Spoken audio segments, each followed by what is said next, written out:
Patrocus Custo Dominium, Patrocus Dominisus, takong pagtawad sa balaman nga nasa kalangitan, pinagsimuanak mo sa Ginoong Kristo, Master Manuskrado.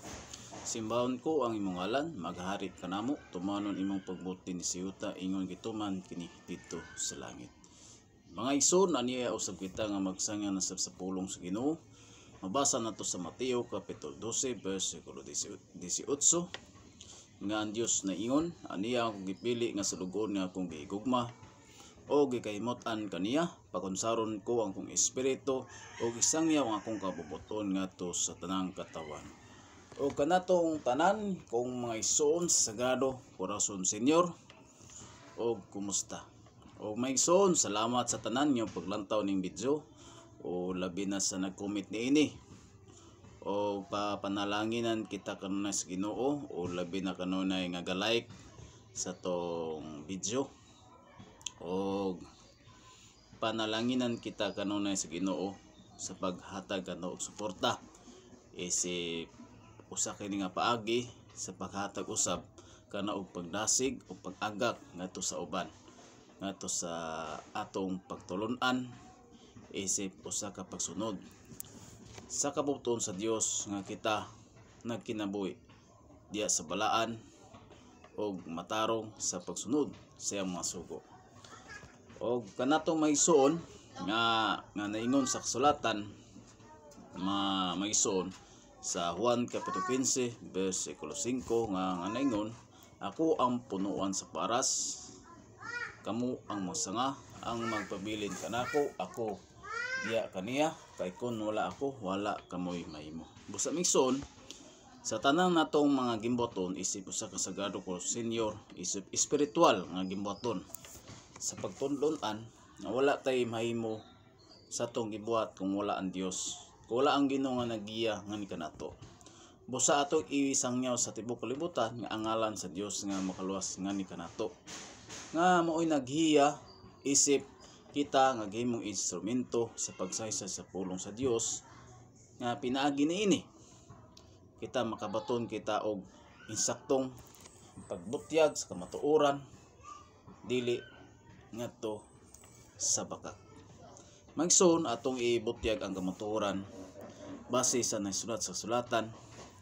Magsoon dapat atong itisok ang pulong sa Ginoo ngadto sa kasing-kasing. Mapaubsanon kita sa pulong sa Dios magsoon. Kay aron kita makabaton niini. Gingon pa nga ang pulong sa Dios nga ato kini itisok ngadto sa atong kasing-kasing makabaton kita og kay balo og kaalam. Hatagan kita sa Dios og panapot. Mabasa nato sa kasulatan mison sa Panultiyon Kapitulo 9 versikulo 10. Ang pagtawad og pagbaton og kahadlok sa Ginoo may sinugdan sa kaalam. Ang pagbaton og kaybalo sa balaang Dios mao ang pagbaton og maayong panabot. Busa magsoon nga ato iral atong Ginoo sa atong kinabuhi sa atong kasing-kasing nga mapaubsanon kita sa pulong sa Dios nga angay nato tumanon. Dili nato ipairal ang atong mga garbo isip duwa klaseng garbo may son. Nay garbo sa atong kuglingon nga dili kita mosunod sa pulong sa Dios.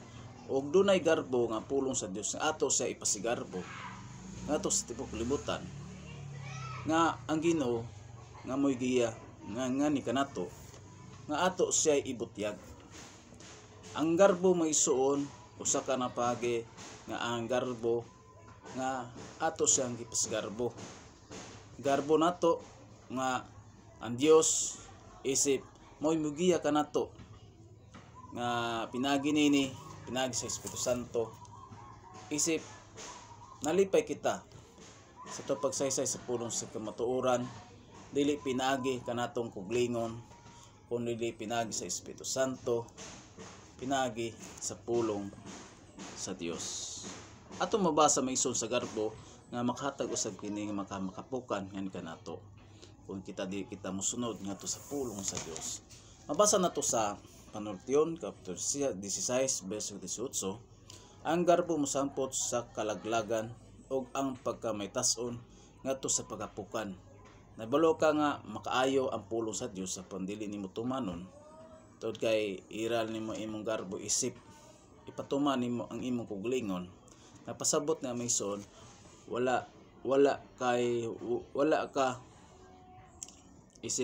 ka naghatag sa imong pagkinabuhi ning kalibutan nga gihalad nimo imong kuglingon to sa Ginoo. Ang imong gipalabi ni sa kalibutan may isuon wala sa Dios kundi imong kasing-kasing tuwa sa kalibutanon. Busa migson andam kita nga motuman sa mapapsanong pulong sa Ginoo atong kasing-kasing o pulong sa Dios nga atong gisulti. Mopokus ngadto kaniya. Gitawag na og atong center mo ang Ginoo. Ang ikaduha may suon mo atong mapanginabuhi mo atong kinahanglan. Dapat ang kwarta himuon nato og simisulugoon. Dili mo nato nga agalon. Ang agalon may suon mo ang Dios o kanang kwarta ikadugang usab sa Dios nga may makatagan nato nga kinahanglan nga kita nagkinahanglan usab niini. Busa migson giingon sa sulatan mabasa nato sa 1 Timoteo kapitulo 6 verse 26 kay ang pagkamahigugmaon sa salapi mao tinubdan sa tanang pagkadautan. May mga tawo nga tungod sa kadako sa ilang tinguha nga masapian nahimula ginon sa pagtuo og nahiagum sa dagang mga kagul-anan. Busa misuon kay kung atong huna wala sa center sa Ginoo. Center nato atong kasing ngadto sa panginabuhi aron kita masipian misuon. Gingon pa sa kasulatan dagang makagul-anan atong maangkon. Kung wala tay Ginoo nga priority sa atong kinabuhi misuon. Busa di na angay nat busa misuon nga giingon pa sa kasulatan di nato higugmaon ang kwarta, higugmaon nato ang Dios sa atong kinabuhi. Ikaduwa ra na misuon sa atong mga pagkinabuhi nga atong gikinahanglan. Nga giingon pa sa kasulatan Panultiyon kapitulo 14 verse 30 ang kalinaw sa nuna makaayo sa lawas. Apan ang kasina sama sa kanser nga muot sa lawas. Busa migson kung adunay mga nga nadato labi na sa mga daotang nga pamagi dili nato angay kasinahan migson kay ang ingon pagsulatan kung atong ununa kasina lang atong ipaibabaw tungod kay doon na kita gikasinahan. Ingon pa sa kasulatan atong huna dili makaangkon og kalinaw. Gingon pa sa sulatan apan ang kalinaw sa ununa makaayo sa lawas, apan ang kasina sama sa kanser nga muot-ot sa lawas. Busa migson na dapat ato kini ang tumano ang pulong sa Ginoo isip